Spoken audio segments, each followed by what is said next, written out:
In Batman Beyond, Terry McGinnis, the Batman of the future, spends much of his time honing his skills to become a better Batman. Terry understands that greatness isn't achieved overnight, and he can't just rely on his enhanced suit to get him through every situation. See episodes like Lost Soul, where the Batsuit is hijacked by the digitized consciousness of an elderly billionaire who wants to live forever. That's a great episode, and I really need to talk more about it in the future. But things hadn't always been that way. When Terry was a child, he ran with a rough crowd, alongside his best friend Charlie Bigelow, aka Big Time. This nickname came from Charlie's desperate desire to be somebody, and his willingness to do anything to become a big shot, except for work for it. He was all about taking shortcuts, and this ultimately led him to become the monstrous Big Time. Like most of the villains in Batman Beyond, Big Time was an original creation for the show. While I can see some similarities with other characters, like the Batman villain Blockbuster, who was once a weedy genius seeking physical strength only to trade his intelligence for muscle, Big Time is ultimately an original creation with a unique arc. There's also the trope of the hero's former friend becoming a villain, which has been used widely across media. The most relevant example being Two-Face from Batman the Animated Series, where Harvey Dent was Bruce Wayne's best friend before his tragic transformation. It wouldn't surprise me to hear of similar characters in Marvel Comics, considering how much Batman Beyond's writers drew from Spider-Man comics, as I discussed in an earlier video. If you haven't seen that one yet, be sure to check it out because not enough people have.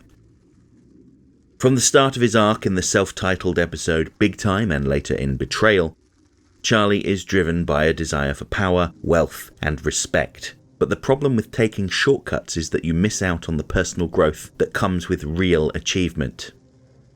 Terry sees a lot of his former self in Charlie, but the difference between them is clear.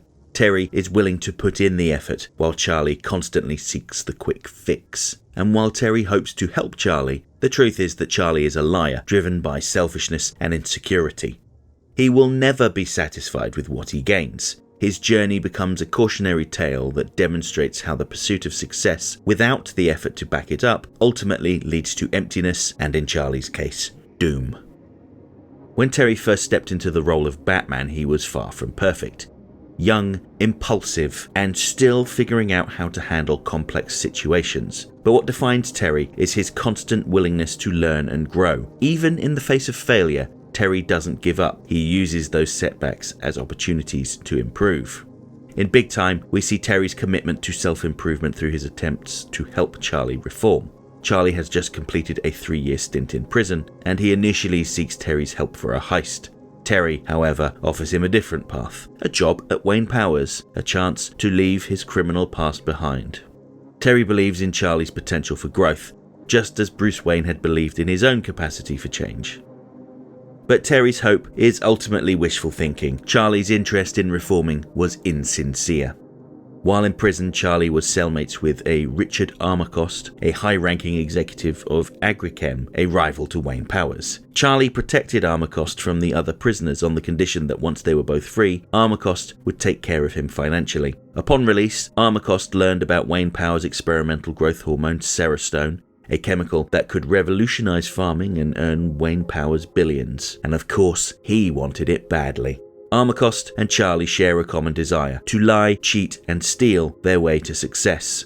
Armacost's past as an inside trader tells you all you need to know about his character, and the fact that Agrichem welcomed him back shows the corrupt nature of the corporate world.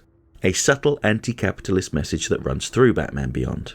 I also feel like there's a criticism of the prison system here. Charlie entered that prison as a young man that had some petty theft and breaking and entering on his record, but he came out a more determined, hardened criminal. In an ideal world, prisons should help people change their ways. It's not just about punishment. But this seems more like criminal school than anything else. Charlie claimed he could be instrumental in stealing the Serostone, asserting he knew a man on the inside who owed him a favour, Terry McGinnis. Charlie had lied to Terry, pretending to want a chance to prove himself just to gain access to the Serostone. This betrayal hurt Terry deeply. Charlie, like so many villains before him, is the antithesis of Terry. Where Terry puts in the work to improve, Charlie seeks the easy path. From the moment we meet him, Charlie is driven by a desire for quick success. He's disillusioned with his life and feels that he deserves more than he has. And I bet a lot of you watching this video right now can relate to that frustration. I know I certainly can. Life can be unnecessarily hard, and it's difficult not to sympathize with someone who feels frustrated by their circumstances. But Charlie's frustration becomes the driving force behind his decisions, pushing him down a dangerous path. He tries to justify his scheming by blaming life for his misfortune. He has a record, so how could he possibly ever go straight? Who would hire him? Well, as it turns out, Bruce Wayne would, albeit reluctantly. Bruce Wayne has a history of hiring reformed criminals, like the ventriloquist who worked in Wayne Industries' mailroom, and even the Joker's former henchman Connor, whom Batman had brutalized in front of his weeping family before offering him a job as a security guard. Bruce believes in redemption through honest work, but he's confident that Charlie isn't sincere. He doubts Charlie's commitment to change, which is an observation that both Dana and Max also make later on. Everyone can see through Charlie's facade except Terry. Still, Terry goes to bat for Charlie, pun intended, and Bruce gives him a chance. Sadly, the elder Batman's instincts prove to be correct. When Terry confronts Charlie about his plans, Charlie reveals his true intentions. He tells Terry that he has no interest in being a gopher at Wayne Powers. He wants to make it to the big leagues, unlike Terry, who Charlie still sees as Tiny Terry. This moment highlights Charlie's inability to see beyond his immediate frustrations. He underestimates Terry, who, despite his humble beginnings, has grown into a hero with far more potential than Charlie could ever imagine. This all comes to a head when Charlie tries to steal the Sarah Stone from Wayne Powers. And as expected, it all goes wrong. Charlie is doused in the Sarah Stone and later undergoes a radical transformation into Big Time. Traditionally, when villains undergo a physical transformation, it drives them to despair and revenge. But Big Time, while initially angered by his new form, quickly realizes that his newfound power gives him control. He can exert his will over others, including Armacost and the patronizing mercenary Karos. Once Big Time defeats Karos and intimidates Armacost, he realizes the potential of his new form. In his mind, becoming a big shot means everything will be fixed: the wealth, the power, and the respect. But, as with all things, it's fleeting. Big Time's dissatisfaction is a constant theme. It's not enough that he's powerful, he wants to be the boss. The hunger for more never ceases. Despite everything, Terry still wants to help Big Time. This is rooted in Terry's own sense of guilt. He feels guilty for his past actions. After all, he committed crimes as a teenager, but avoided prison by being underage. He was lucky, and he feels an obligation to help Big Time, to give him the same opportunity for redemption. There's also the fact that had he not intervened as Batman, then Charlie probably wouldn't have been doused in the Sarah Stone.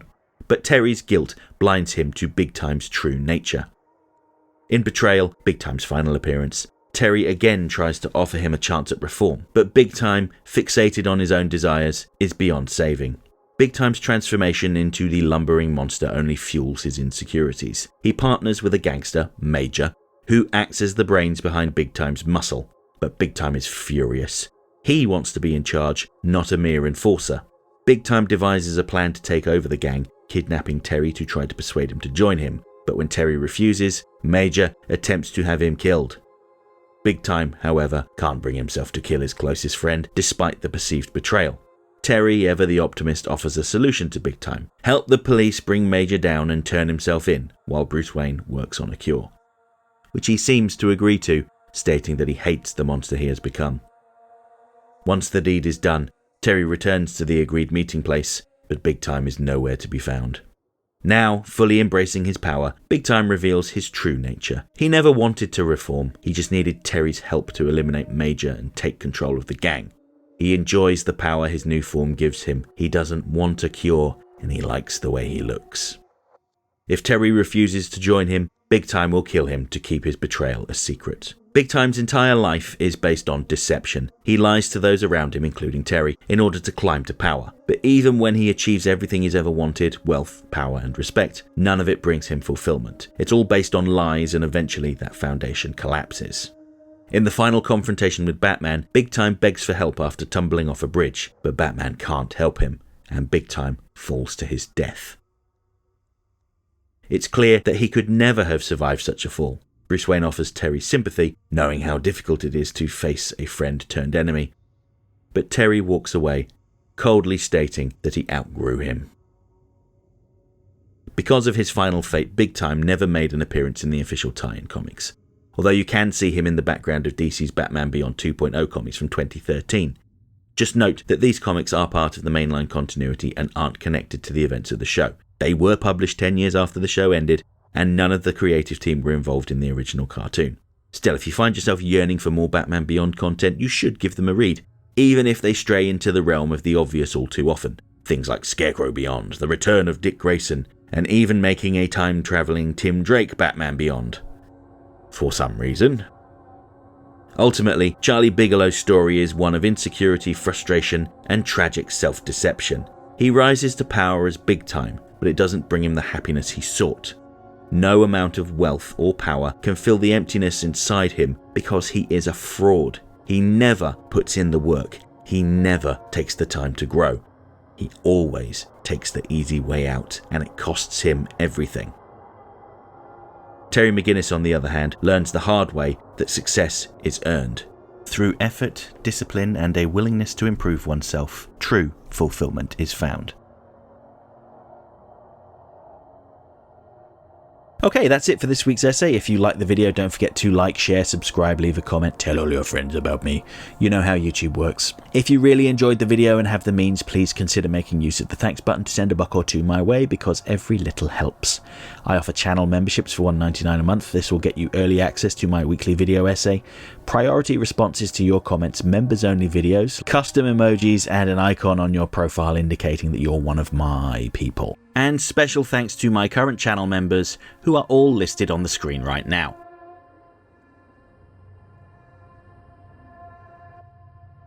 Next time. Well, you asked for more videos about Creature Commandos, so you're getting another one. I want to talk about Weasel, and how James Gunn took a ridiculous, obscure Firestorm villain and made me give a crap about him. And on Friday, it's going to be Valentine's Day, allegedly the most romantic day of the year, and I'm going to do something a little different. I've assembled a group of DCAU experts to discuss who Batman's greatest love should have been, and some of their suggestions may surprise you. Hope to see you then.